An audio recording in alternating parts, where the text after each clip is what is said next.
Hi, I'm Chris Anderson. I'll be your English teacher today, and we'll be looking at the past and the present together. So, first thing I'd like you to do, think about your childhood. Think about the things that you did when you were a child. Think about the places you would go to when you were a child. Think about the places you lived. Maybe you lived in one house, but then you changed houses. You went to live in another house. This happened to me. When I was 6, I lived in the south of England, and then I moved to the north of England. So we've got quite a lot of information in that sentence. We've got times, 2 times when I was 6, then change of location, change of time when I was older. There is an easier way to add all this information, combining the past and the present, using a certain kind of English sentence. Now, I'm going to tell you 3 true sentences about me. For example, I used to make pizzas when I was 21. I used to climb trees when I was 9. I used to live with my parents when I was a teenager. Now, some questions about those sentences. Do I still make pizzas? Do I still climb trees? Do I still, a 34-year-old English teaching man, live with my parents? Well, the answer to all of those questions is no. Why? Because I used to. We use used to in sentences to describe changes from the past to the present. Things that were true but aren't anymore, or things that weren't true but are now. We use it when we're describing habits and states. So, for example, I used to make pizzas, but now I don't. So really, by using used to in this way, we're talking about our lives in the past and how things have changed today. And if you have a look at the form, we've got subject plus used to plus verb. When we use the term bare infinitive, we're talking no to, no ing, just simply the verb. In this case, make. And like I said earlier, we can talk about how things were not true in the past, but now they are, by using negative forms of used to.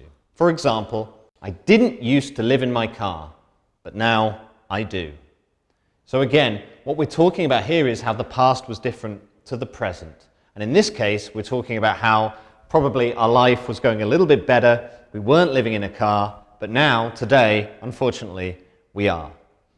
Quick note on the form, you'll see here the D in used to has gone and has become used to. This always happens when we use didn't. To add a little bit more emphasis to make these sentences stronger, we can use never with used to. So for example, I never used to think about doing dangerous things. Now we're making it really, really clear about how in the past our lives were safer, our life was calmer. We would never, ever, ever think about doing dangerous things, but now we like things a bit more exciting. So now we do think about doing dangerous things. But by using used to, we make it very clear, the past and the present, how things have changed. So, one thing we don't want to do when we're using English is repeat ourselves. And this is the same when we're using grammar. So for example, if we wanted to describe 2 changes in our lives, from past to present, we could, if we wanted to, use used to twice in a row. However, there is a solution, and it's using the alternative to used to. The alternative to used to is would, and we would use it in this way. I used to live in the south of England, and I would climb trees when I was a child. So with this sentence, we've described the fact that we did live in the south of England, but now we don't, and that we did climb trees, but now we don't. But we've made the sentence sound a lot more natural by using would after used to. Now, that doesn't mean to say you can't use used to twice in a row. It's fine if you want to. For example, I used to go to the cinema all the time, and I would also go with friends. This is a good sentence. In the same way, I used to go to the cinema all the time, and I used to also go with friends. This is also a good sentence, describing changes from the past in the present. Now, would, you've got to be very careful with would sometimes, because would can be used with habits, but not states. You cannot use would with states. For example, live or have, and any other state verb. For example, I used to live in the south of England when I was a child. This is fine. But what you cannot say is I would live in the south of England when I was a child. Doesn't work. In the same way, I used to have a cat when I was younger, not I would have a cat when I was younger. This is a very strong rule in English. Try to follow it. So, we often use used to ask questions about how people's lives are different in the present compared to the past. And commonly, we use two forms of questions like this. We use yes-no questions. Did you used to do any housework? As in, we're asking this person, in the past, when you were younger, did you do housework? And maybe you don't anymore. Also, what did you used to do when you were younger? Asking for a lot more information this time, asking for specifically information about this person's life when they were younger and how it has changed.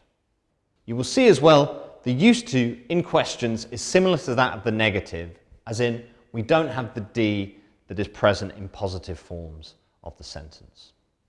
So far we've looked at used to and would and how we use them to describe changes from the past to the present in terms of habits and states. We've looked at the negative form, as in didn't used to or never used to, in terms of how we use them to describe things in our lives that weren't happening, but now they are. We've also looked at would, in terms of using would to avoid repetition in English, making your English stay natural, but also how you can't use would with state verbs in English. And also, we've looked at the question forms and how the form of the used to changes when we ask questions. So now, to check that you've understood all of the information in this lesson, you can now do the exercises that follow this video. Good luck!